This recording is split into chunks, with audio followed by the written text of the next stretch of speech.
Welcome to the Business Spotlight series. My name is Donna Kapmeyer, and I am the CEO and firm owner of Action Coach of Coastal Bend and Capital Game Plan Consulting in South Texas, and I will be your host for today. I am very excited to have our special guest, Erin O'Brien, on our show. Erin is a founder, CEO, and editor-in-chief of 71 Media Group. Today, we're going to speak with Erin about her journey to get to where she's at today and the challenges and successes of owning and operating a business. If this is your first time on our channel, please be sure to like and subscribe so you can continue to get notifications when we publish new content. Well, Erin, welcome to the show. It's great to have you on.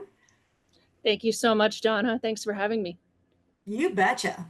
Well, let's go ahead and start off by having you take a moment to share a little bit about your business and how your journey began. All right, awesome. Well, as Donna said, I'm Erin O'Brien of 71 Media Group and our flagship publication, 71 Magazine. So how we began is basically we go back to 2014. So in 2014, around that time, I had been in media working primarily as a magazine editor for different like regional and statewide publications. That time, and I'd been doing that for about 8 years or so, and I was really burnt out, really disillusioned with a lot of the kind of work I was doing. And so it's funny in hindsight, but I said, I'm not going to work in media anymore. I'm going to change industries, and I know how that sounds now, but at that time it seemed legit. And so I went back to grad school with the aim of joining higher education and just being a university instructor. And so I get through this program. I'm in my last semester. It's spring 2017. I'm literally done with everything except my thesis, which I'm finalizing. And then I'm working on the thesis sometime in March of that year. And it's something ridiculous, like 3 a.m. I'm sitting there with my coffee, staring at this Word document. And all of a sudden, it just occurs to me, seemingly out of nowhere, you should start your own magazine. Because I think it seemed very random to me at the time, but I think in hindsight, it had been sort of building a little bit, even if I wasn't consciously aware of it.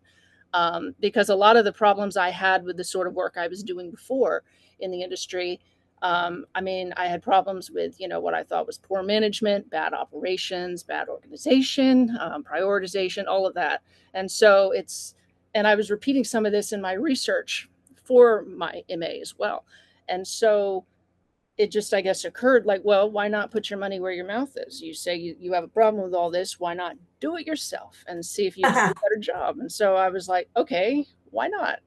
And so then it was fun telling people at that point in the journey, like, oh, I'm going to start my own magazine. And people were like, my parents, my boyfriend, they're like, what? Really? Okay. So basically, I ran with it and just started thinking about, all right, well, if I'm going to have a magazine, what is it going to be? And so initially, I was considering it as a statewide fashion magazine. That was the very early idea. And my partner, Mike, also really took to the idea and jumped on board with me.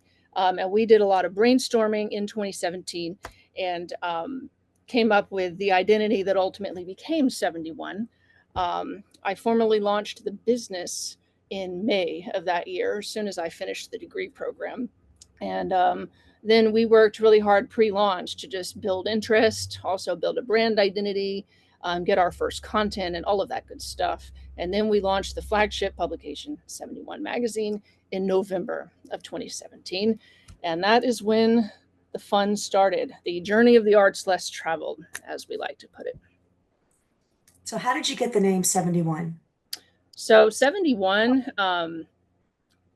it was one of those things. This isn't a very, I guess, business forward response, but we just sort of, it felt right. We kept seeing it, like we would see the number 71 just in random places.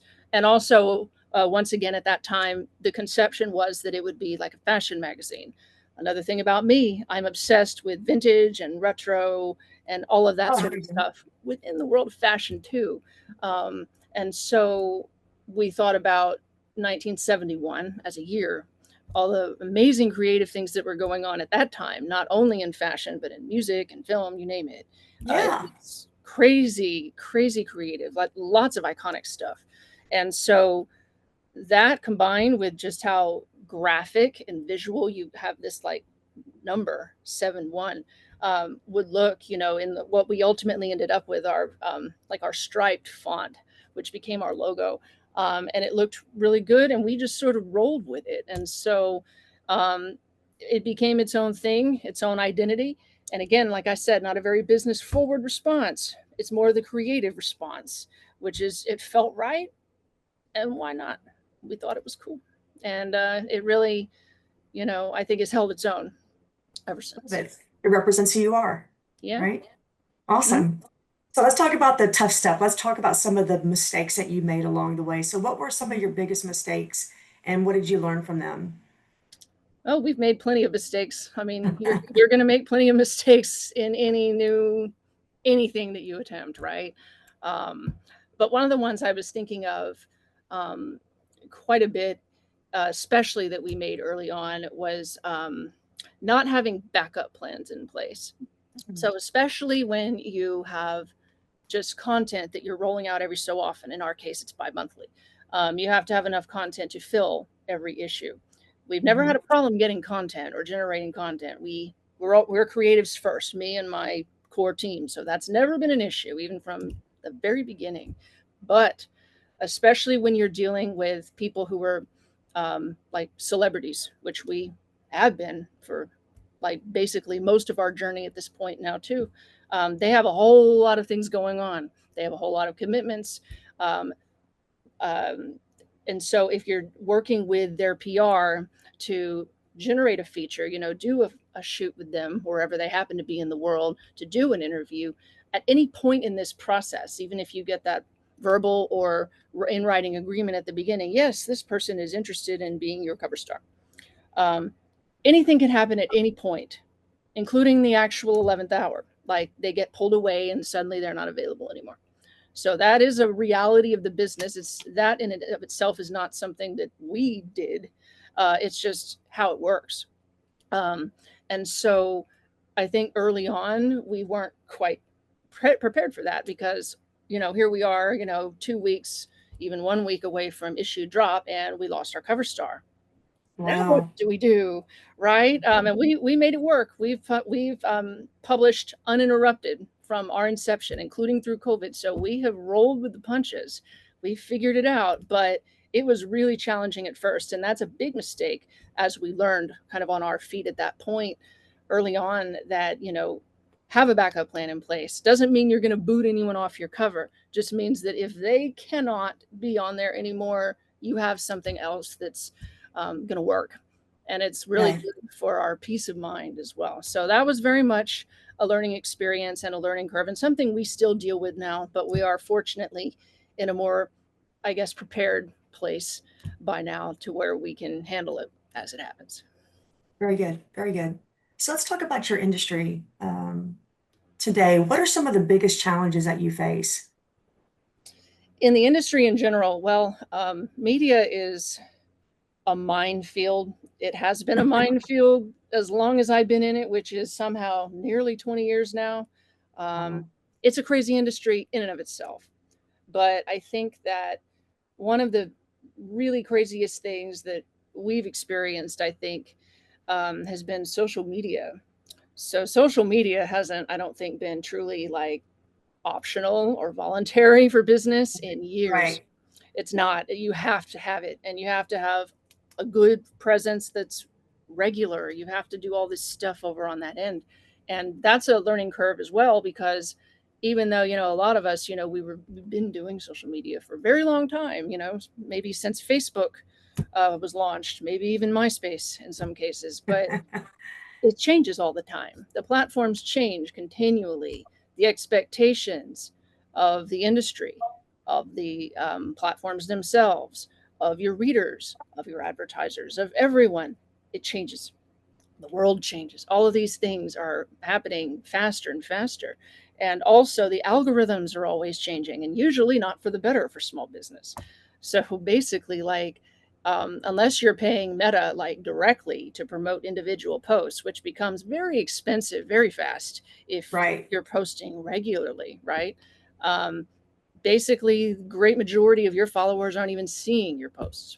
And so that doesn't bode well for engagement or following or anything.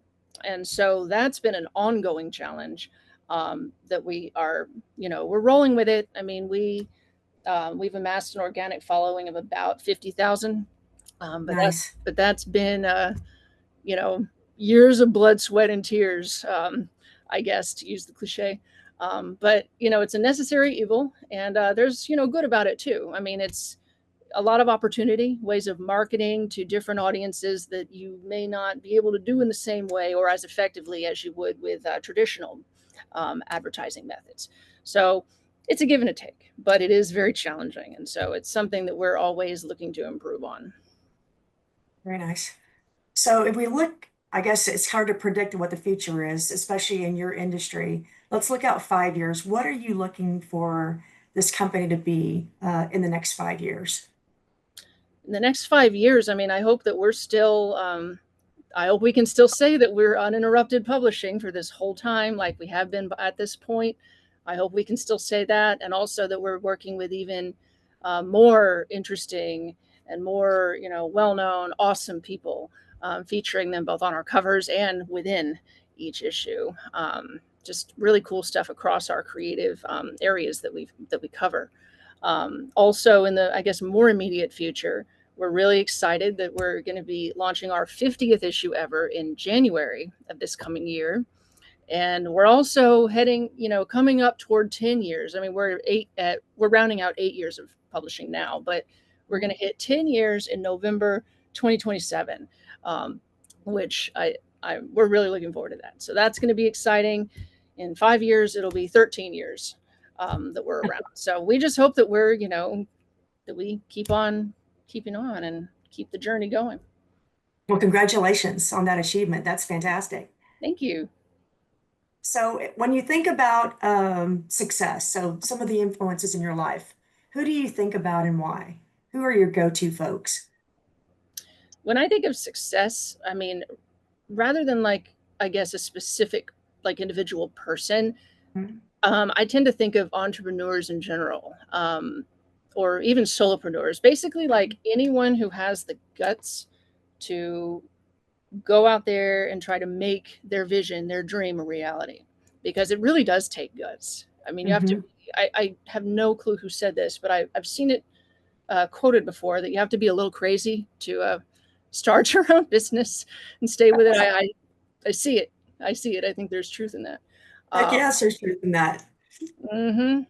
Yeah, but anyone who has the guts to do that and to stick with it, and just to, I guess, create the life that they want on their terms.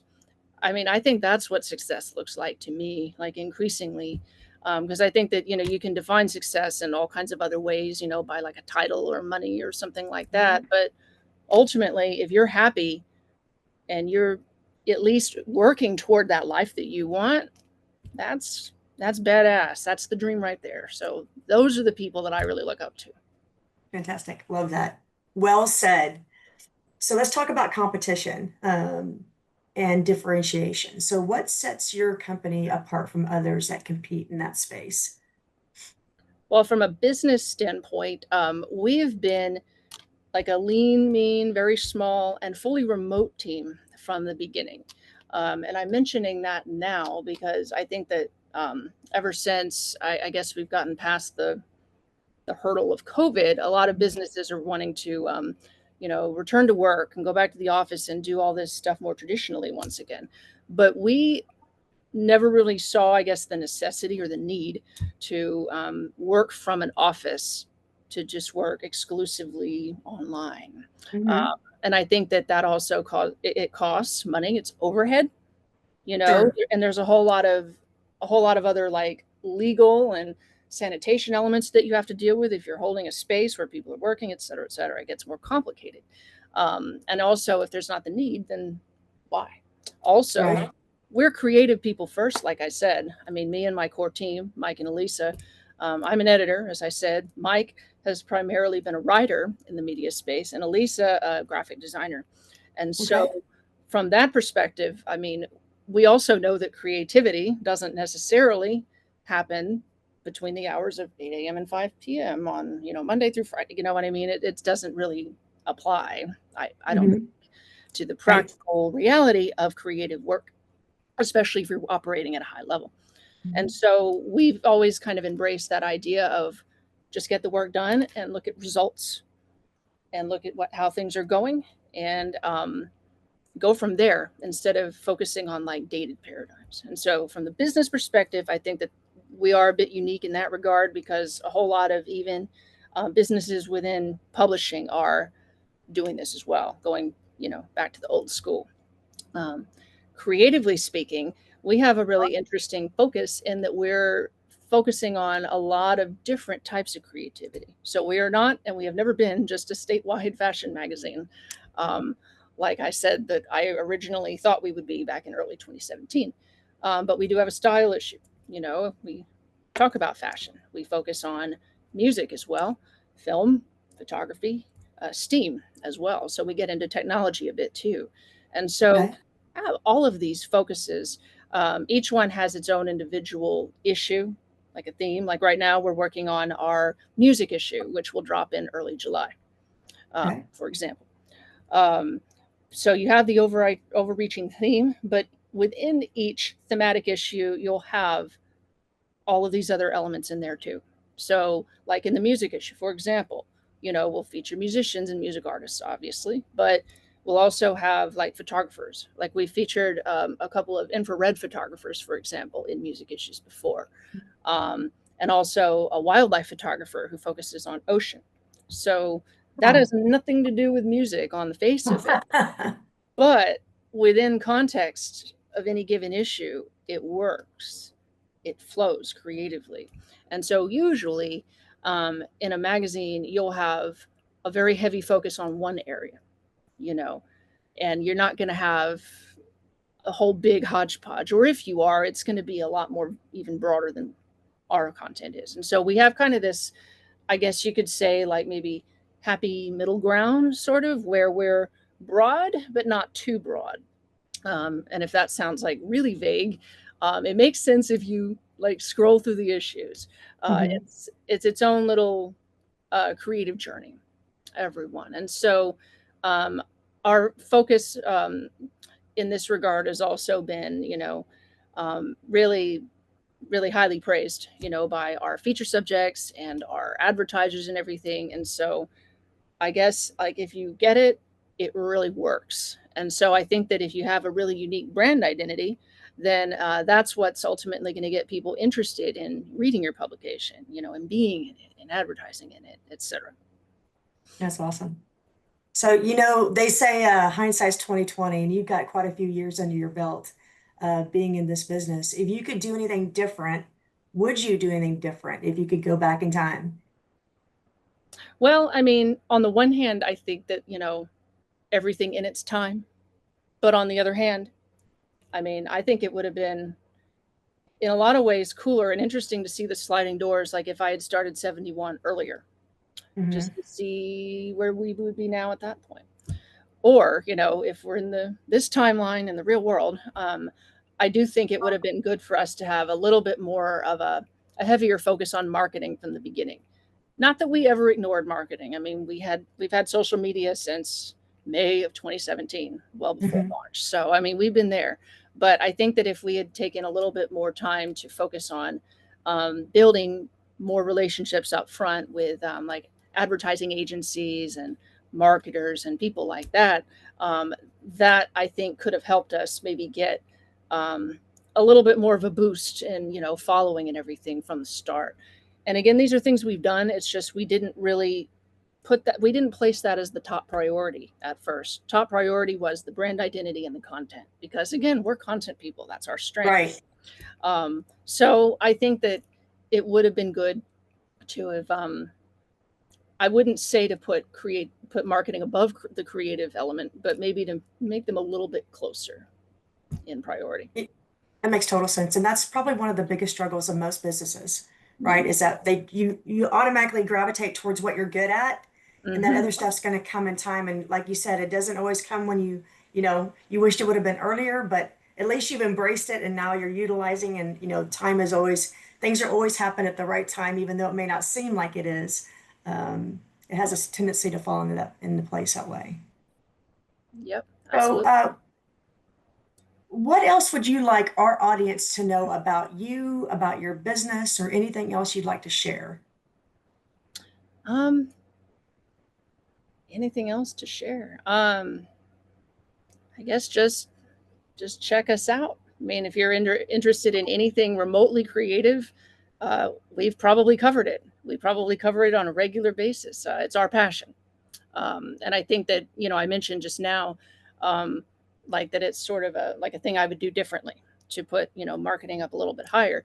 But, putting creativity as the creative element of it and the editorial as the main focus does have its benefit as well. And I think that you can see that in our content that basically you have three very creative first people putting it together.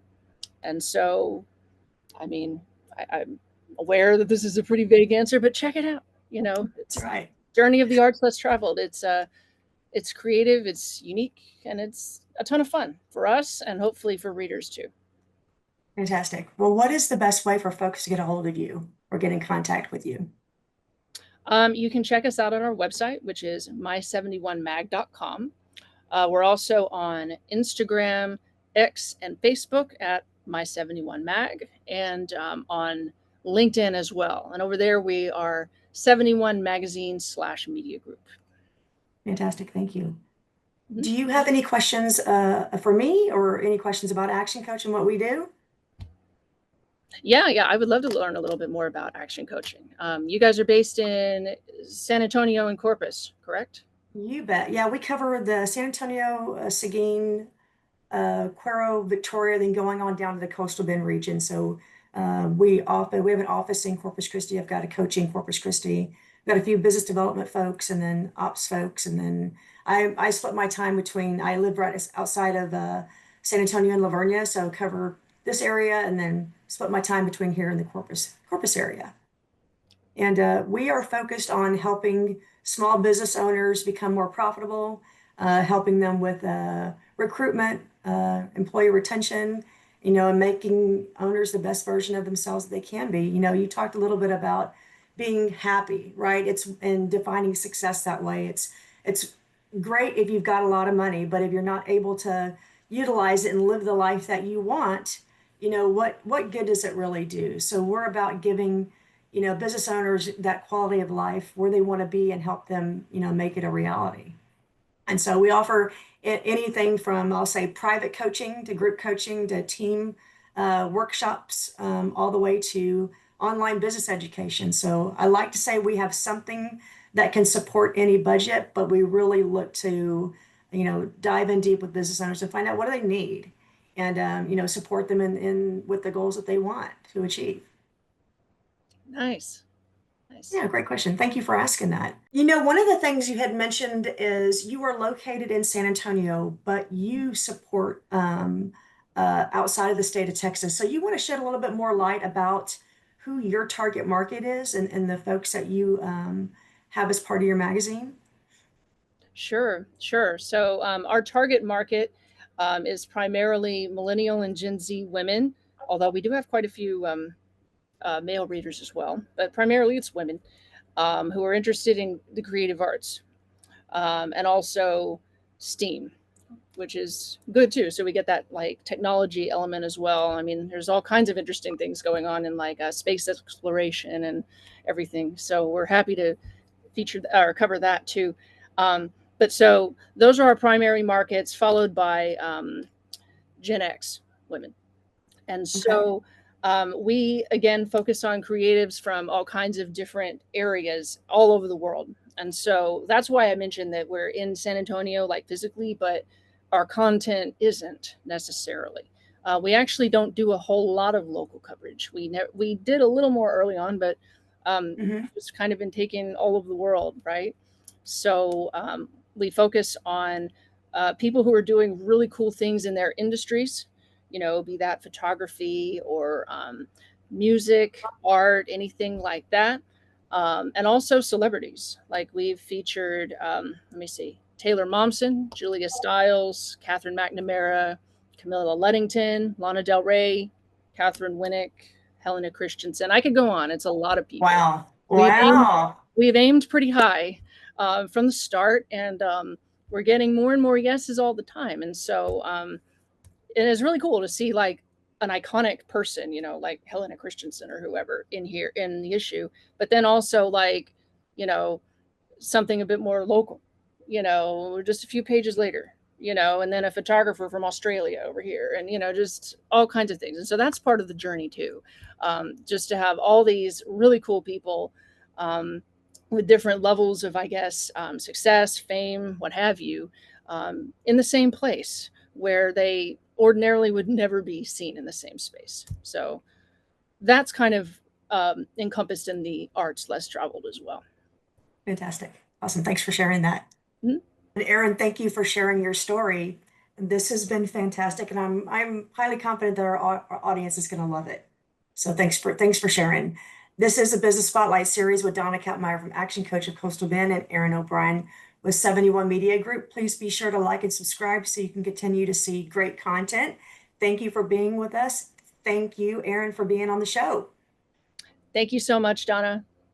Bye for now. Bye.